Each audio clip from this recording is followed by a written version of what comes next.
Hello, you awesome and beautiful and incredible friends. This is your pal, Edward's here speaking. Welcome back to another interview of Edward. And you know what someone said to me the other day? Edward, how come you're connected to so many cool people? I don't have the answer for that, but we've got one of those cool people on here today who's brilliant and smart. Now, he is a chartered accountant. And he actually went accountant turned marketer. You would say like almost like a Jedi becoming a Sith. And what he basically does is that he helps accountants and service-based professionals within Australia and overseas get high-value clients. And he's amazing. I've seen him in action. And he's an amazing guy. Trent Butler, how are you doing today? Really great, Ed. Thanks for the kind words and nice introduction. Really doing really well. How are you? It's a pleasure, and I'm very happy because we've got you on our show because you're one of those few good accountants that turns into an evil marketer, aren't you? Yeah, I guess you can put it that way. I mean, a lot of accountants need help in this space and service professionals generally. So I'm happy to share, take that knowledge and share it with others that are sort of trying to grow their firms. I think it's incredible. And Trent, I was just going to ask you, what made you I know you're still a chartered accountant and a good one, but what made you go into marketing and what attracted you to this awesome business, which you've been incredibly successful at?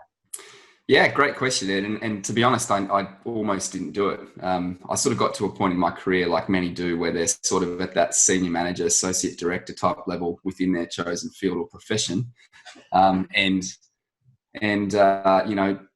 to actually start their own practice. And that was sort of the position I found myself in. And I pretty much nearly did that. And I guess I was frustrated, Ed. I was frustrated at the fact that, the way the professions are structured, particularly in Australia and particularly with larger firms, it's not so much, in many cases, they don't do what they can to actually assist their professionals in-house. So, I was in two minds as to whether I launched my own practice and basically keep all of the tools and knowledge I had around business development to myself and launch a firm on that basis.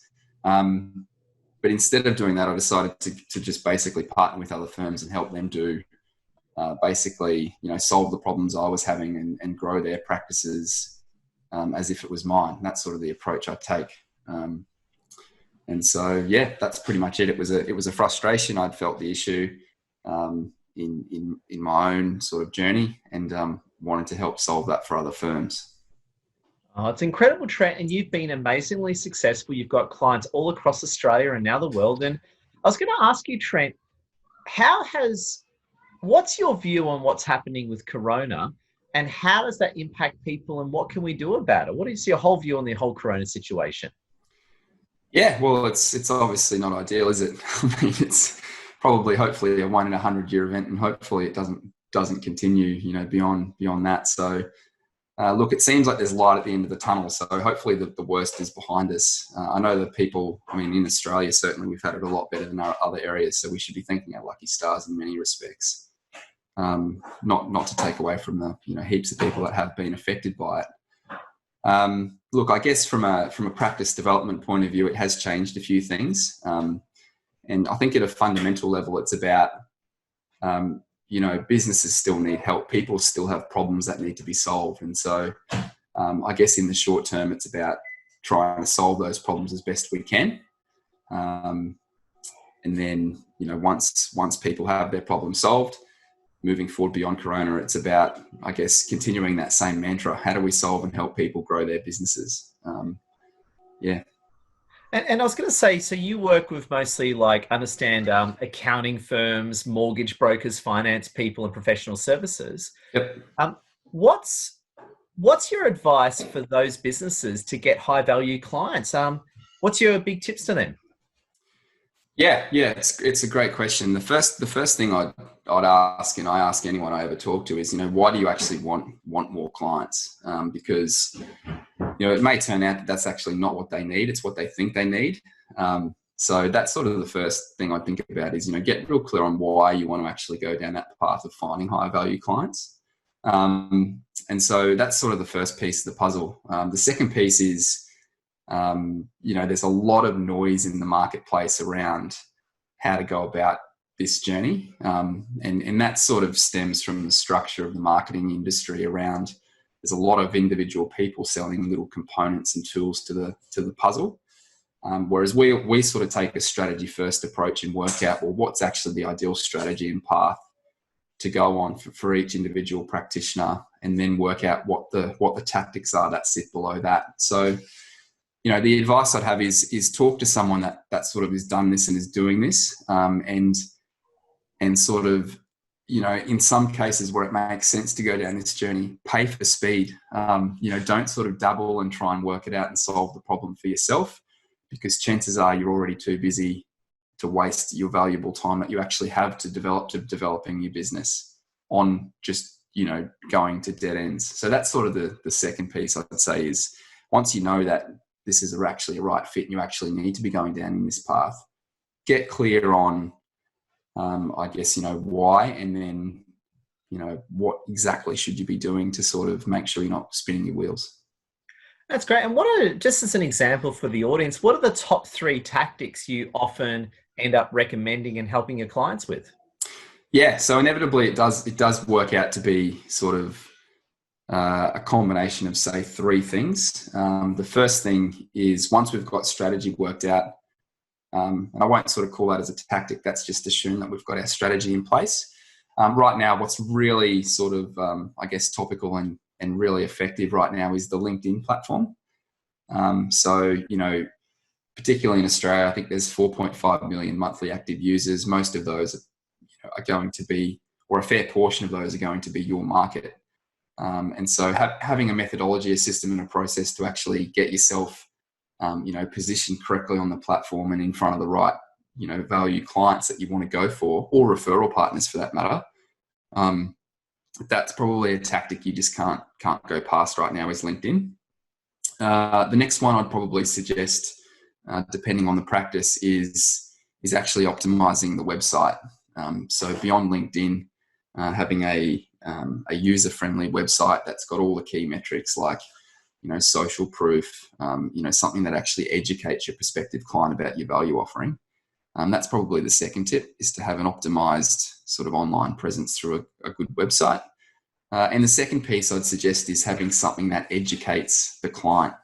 I'll paste somewhere, Ed, if I can, in the comments below, an example of this in how I actually do this for my business, because it's a short methodology presentation that I execute in my business, and we encourage our clients to do the same thing, which basically demonstrates their expertise and their approach to their market without the market necessarily having to actually commit to anything. So that's probably the third tactic I'd suggest, is having something that actually educates your ideal client or referral partner in a very non-intrusive way. I think that sort of goes a long way to actually positioning yourself as an expert and also getting that person to start talking to.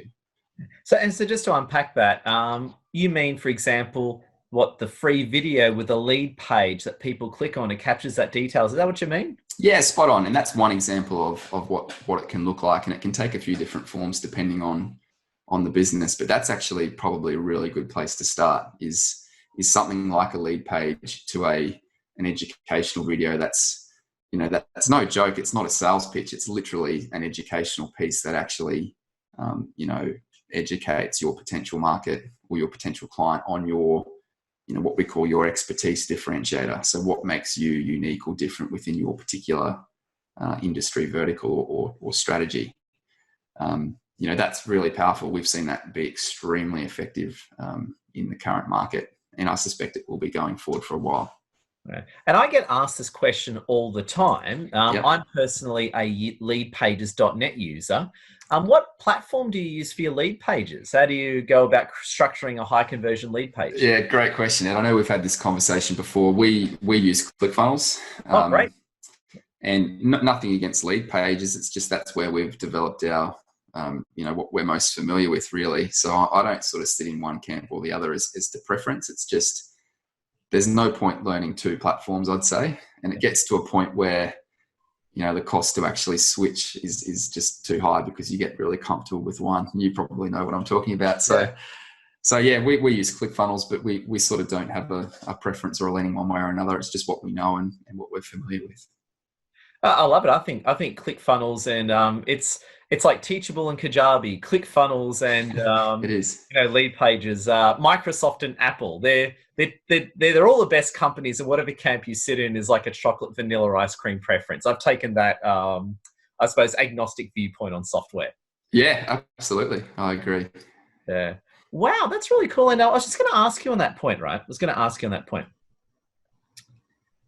When people are really, really stuck, now let's say you're an accountant, you're really stuck in your business. Yep. How do you actually help them? Do they ring you up? Do you talk to them? What's the first thing you recommend to those people, and how do you start helping those people in that position? Yeah, great question. So we always offer sort of a complimentary 45 to 60-minute sort of diagnostic session, just to really unpack whether or not this business development journey is something that particular practitioner needs to go on. In some cases, you're right, they might be stuck for other reasons. Maybe it's a capacity issue. Maybe it's it can be multiple things. But just getting clear on where that person is at within their business, and what it's going to take to move forward is quite important. So the first thing I'd recommend is just have a chat. Let's I speak to probably 10 or more practices a week. So happy to leverage that knowledge and help individuals out wherever possible. Oh, it's a pleasure. Another one, I hear this all the time: Facebook advertising versus LinkedIn advertising. What's your view on that one, Trent? Which one's better? Yeah, I'd say honestly, no advertising until you've got your strategy right. And so people sort of flock to these paid methods because the flavors of the month, or they get told paid's way to go. I think you got to get your organic game down first. Otherwise, it's just too risky. You risk just investing money and time in a platform that doesn't work. So that's sort of the first thing I'd say. The second thing I'd say is everyone's got a different view on this, but our results would indicate that the same people are actually on Facebook as compared to LinkedIn, albeit under a different pretense. But we've attracted and tried both methodologies, Facebook and LinkedIn. We've had some wonderful clients come to us through the Facebook platform, through paid ads that we've been running.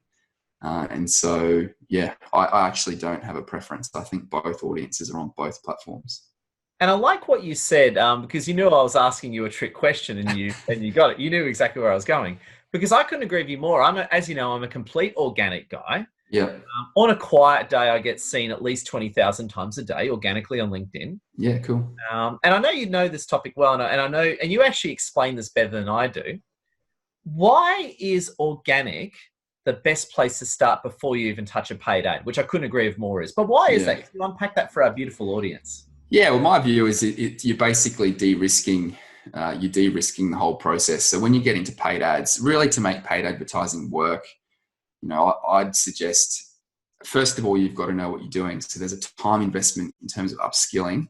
Secondly, I'd probably also suggest, if you don't have an ad spend budget of say $1,500 a month at a bare minimum, just don't even touch the thing. And that's around $50 a day. I think if you don't have that, don't even consider it. But even before then, organic's just a really great way to firm up your messaging and positioning. I use organics still very heavily in my business because it gives me data and feedback from the market at a very, very low cost. And I can try things. I can try different messaging. Ed, when we were speaking offline, like in my business, I started working exclusively with accountants, for example. But through organic messaging and testing, I found that actually it wasn't just accountants that needed my help. It was also, other professionals. And so what I discovered through an organic marketing approach or strategy is that, my niche, if you like, wasn't necessarily just one type of profession. It was actually all the people who really, believe what I believe. And so I would never have discovered that if it wasn't for having organic dialed in. And I could really discover that at a low cost and get that feedback from the market. And then once that knowledge was accumulated, then it made sense to plug it into the paid methods. So that's really my philosophy. Yeah. Oh, I think that's beautifully well said. And I've got to say, I love how you're putting it together, and you've done an amazing job. What's your view on live webinars or live Zooms? What's your views on using them as part of one's marketing mix? Oh, it's pure gold. Basically, a well-crafted webinar presentation is pure gold. I mean, if you go back, a lot of the things that we do with our practices are built on, tried and tested principles that have been written in books that go back 50 years. And in the professions, one of the key things that actually generates quality clients and interest into a business is speaking, is presenting and speaking for leads. And so the modern day equivalent of that is really the same thing. It's just plugging that into a new metric, which is webinar, for example. And the way that the technology is these days, it's simply, the webinar is just an efficient way of getting in front of the right people, but the foundation of actually presenting and speaking hasn't changed. I couldn't agree with you more on that one. I got another, probably a trick question for you, but yeah, fire away. It's Zoom versus GoToWebinar. What do you think on that one? That's a great Zoom question. Versus Goto. What do you think? Yeah, well, I started out with GoToWebinar mostly because that was one of the ways I was working, in a group coaching context with some of my clients. So I got familiar with GoToWebinar before I did Zoom. I've since used or switched to Zoom, mostly because everyone else seems to be using it, or it seems to be the one that's taken off, particularly in this COVID environment. Look, both are great. I think both are very easy to use. Both are pretty clean. I really don't have a preference, to be honest. I have found, just from experience, GoTo seems to have a lot better audio or sound quality. That's sort of been my experience. But yeah, both are great. Both do the job. Yeah. Now the reason why I bring that up is because I use both platforms. I use GoTo. Yep. But I find for delivering content and information, Yep. GoTo's the platform. For collaboration and getting everyone talking, Zoom's the platform. Yep. And yeah, that's a fair comment, I'd say. Yeah. Yeah, and I found it was an interesting one. I did a recent, it wasn't me, but I was invited to do someone's webinar, and we had all the videos up, plus we had my screen sharing, and it killed the whole system. I had to turn off screen sharing. So where I'm going to, that never would have happened. Yeah, okay. Got it. Now that is interesting. Oh, look, I think, yeah, I just don't overcomplicate it for people that are on the fence. Just, yeah, go with one, get used to it, and then.